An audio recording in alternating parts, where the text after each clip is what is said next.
Welcome to Cancer Newsline, a podcast series from the University of Texas MD Anderson Cancer Center. Cancer Newsline helps you stay current with the news on cancer research, diagnosis, treatment, and prevention, providing the latest information on reducing your family's cancer risk. I'm your host, Lisa Garvin. Today we have two guests in our studio, Dr. Anthony Lucci, who is a professor of Surgical Oncology here at MD Anderson, and Isabelle Bedrosian, who is an associate professor of Surgical Oncology. Today our subject is an article that's going to be in the June issue of Lancet Oncology about circulating tumor cells and their role as a predictive tool in early-stage cancer. First of all, Dr. Lucci, you're the PI on this study. Tell me, let's just talk about circulating cancer cells just in general. What are they exactly? So the concept is that you can identify individual cells within the peripheral blood that likely break free from the primary tumor at some point and then spread through the circulation. And our idea was, number one, could we identify these in a significant number of non-metastatic breast cancer patients? And then the second kind of hypothesis was, if we found them, would they be significant? So that's what we undertook to look for, were these cells that float through the peripheral blood. And I would just say that for the purposes of circulating tumor cells, there's many different ways to identify them, and we use what's kind of a standard automated technique, but there's a lot of different ways you can find them in the blood. Now, circulating tumor cells, they've already been used as a tool in metastatic breast cancer cases that have recurred. What made you make the leap to use it in earlier stage cancers? So if you look at patients with breast cancer, at least 25% of patients with negative lymph nodes will recur and have a distant spread of their cancer. And there's also patients with positive lymph nodes that never recur. So we thought perhaps lymph nodes aren't going to tell the whole story about staging. So we looked to see, could you find these cells in patients with non-metastatic disease? And if so, would it be present in a significant number? If you're only going to find it in 1 or 2%, would it really be worth looking for? So I think the first question was, could you find it in a significant number of patients? And in this study, you had about 300 women, I believe, enrolled in the study? 302, correct. And give us some kind of baseline results from that cohort.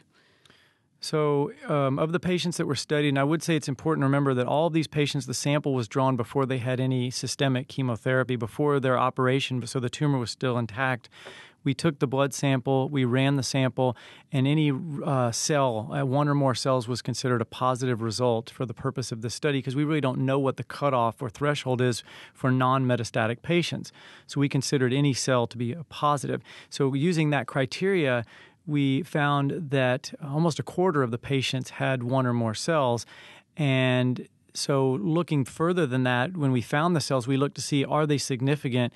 And indeed, having one or more cells carried roughly a 4 times risk of the cancer either recurring or the patient dying from their disease as compared to those patients who had no cells.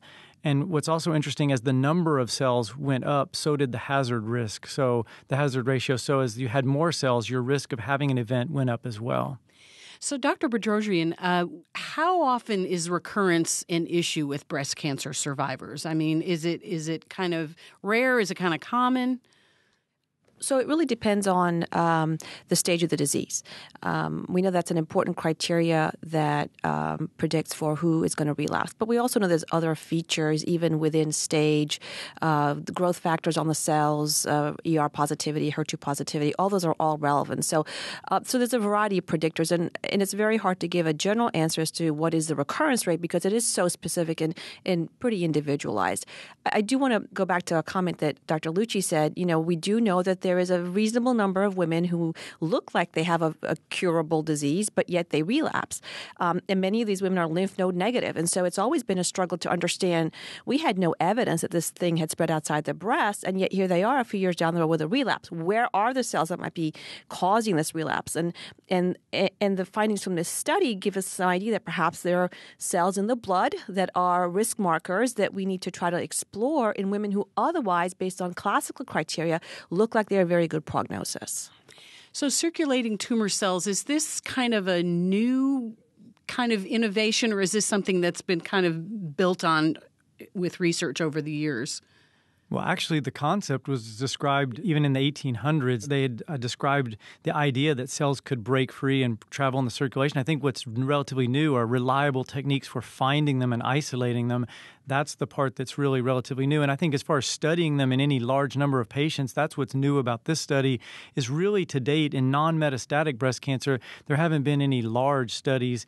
And I think this is one of the largest studies and also one of the first in non-metastatic patients to show that you could not only find them in a significant number of people, but they were also significant. Most of the other studies to date had been in patients with already known metastatic disease. Now, circulating tumor cells, is this something that happens to every breast cancer patient? No.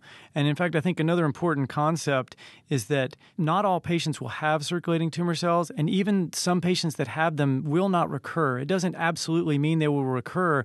It's likely, again, another kind of prognostic marker that gives you a better idea of who's at risk and who is not. And I think that's the next difficult step is to figure out which patients really are going to have a recurrence, and even to take that further, which cells are the ones that can really take hold and grow a metastasis, and which ones will just die in the circulation and be, either attacked by the immune system or don't make it. And that's something we don't know yet. And as far as circulating tumor cells, is it a blood test that confirms their presence? Yeah, it is a blood test, but this is not a standard assay, so you couldn't just go to a lab and say, run me my circulating tumor cells. This is a pretty specialized research type assay at this point in time, and it's really just done in the research setting. It's in the non-metastatic patients, which is, again, what the study focused on. You can't just simply go on and get this test done as routine practice.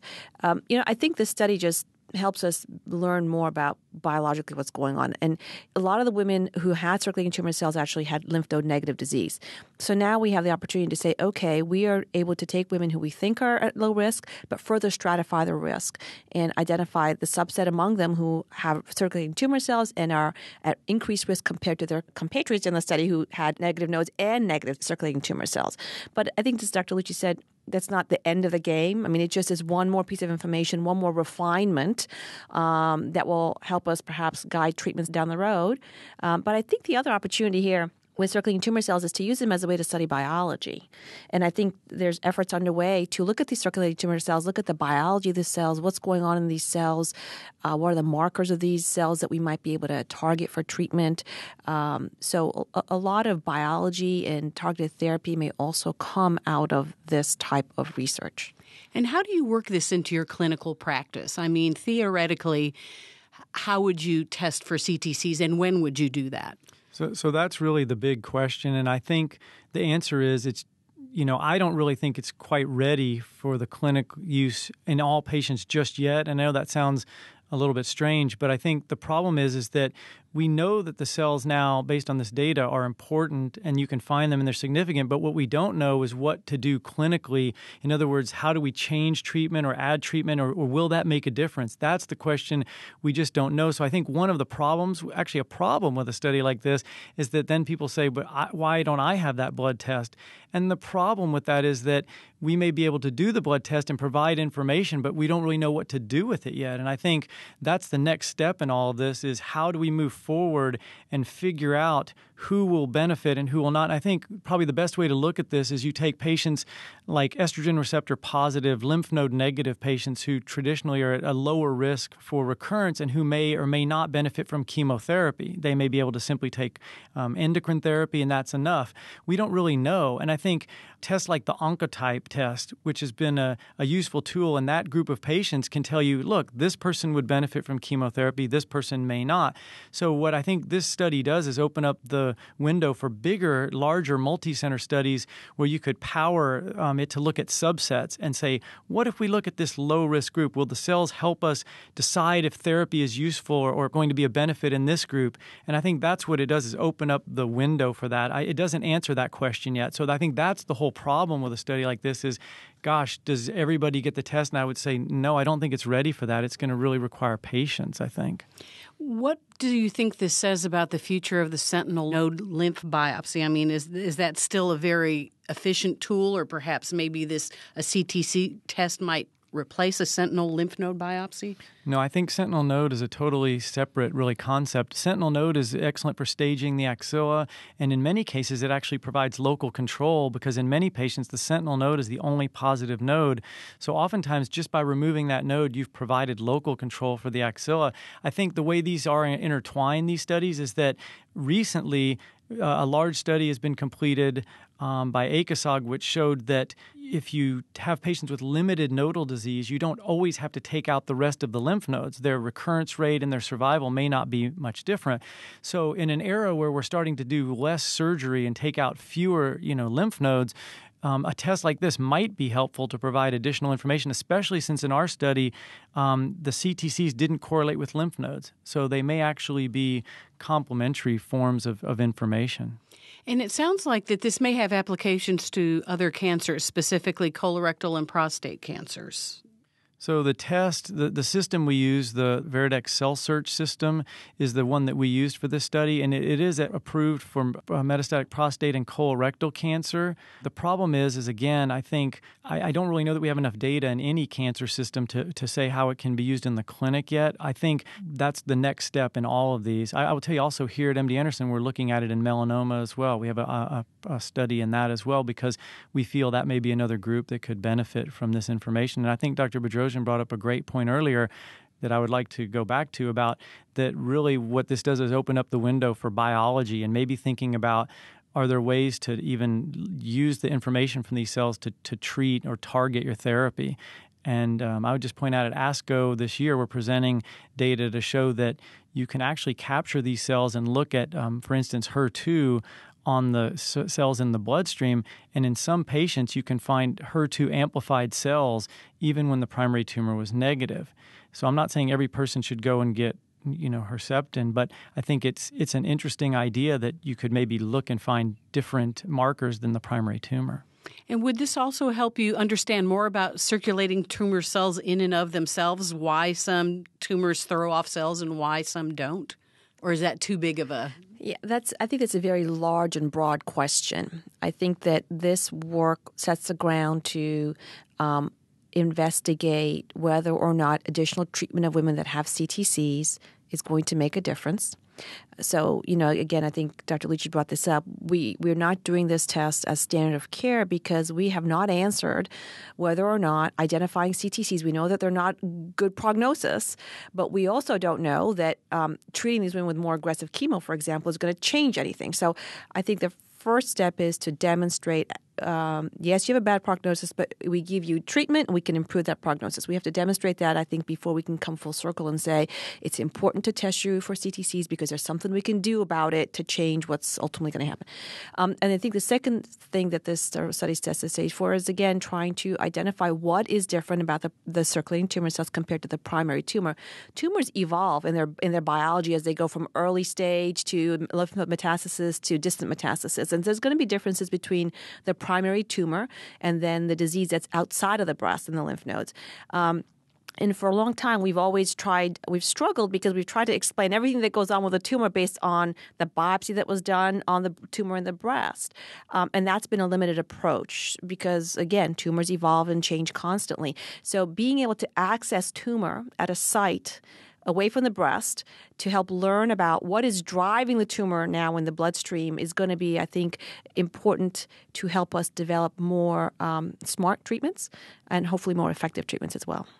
And Dr. Lucci, was this a phase 2 or a phase 3 trial? No, there was no comparison with any drug or anything to determine if it was more efficacious. I think before I forget, I want to go back to something that Dr. Bedrosian said, which is, this idea of finding these cells, this is like the first step. And I think the next idea is, what do you do with them? And I just want to, again, go back to the point. I think it's not a standard of care test yet. And I just would hope that, it's hard because we know we can find the information, but what do we do with it? And I would just hate for, it's difficult because now people may say, but I want that test. I think what we need to do is see, does adding therapies or changing or do different therapies get rid of them? And I would just throw in a little bit of information that's not in this study, but we also have collected samples from patients who have completed their chemotherapy. And indeed, you can find cells in a significant number of people even after their chemotherapy. And we've done a kind of a concomitant study looking at disseminated tumor cells in the bone marrow. And we actually have published a study showing that if the cells are still present after chemotherapy, it predicts a worse outcome, significantly worse outcome. And that's been shown from Europe as well. So I think there's evidence already to show that maybe chemotherapy or some chemotherapies don't always get rid of these cells. And so we may have to think of a different approach. And she brought that point up, and I didn't want it to go by simply because I think that's a really important point. People may say, but if I have these, maybe I need more or additional chemotherapy, but we don't know if that's the right thing to do. We don't know. Yeah, I think we need to develop clinical trials not based on this study to take these women and put them in trials of additional therapies, hopefully targeted therapies if we can identify appropriate targets in the CTCs versus women who don't get those therapies. So a true randomized clinical trial, and only with that type of study can we say, you have the CTCs, these are the drugs that we need to give you that'll make a difference, it'll work, it'll help improve your prognosis. But short of that, I think it would be irresponsible for us to just order CTCs on everybody and not be able to do much with that information.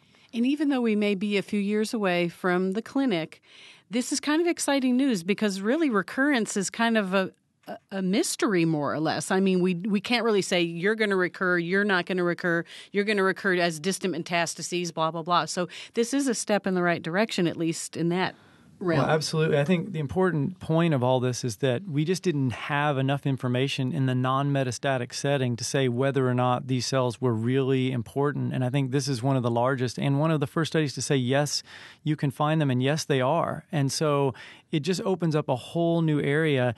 Really, the hard part about this is you would love to have such a test that you knew what to do with it. And I think the problem is we're just not at the stage where we know what to do with the results. Even if we find them, we could give the information, but then do we change the therapy? Do we add therapy? We just don't know. And I think that's the hard part. I think this is very exciting information. I think it really opens the door to exploring a lot of avenues in the area of breast cancer recurrence and hopefully exploiting some of the information that we get along the way as well.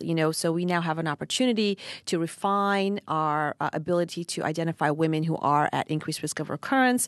And hopefully we'll design the clinical trials that exploit targeted pathways, for example, that might help improve the outcomes that we know are more concerning in these group of women. So again, I think an avenue to explore and hopefully exploit the biology of these CTCs and hopefully improve patient-related outcomes.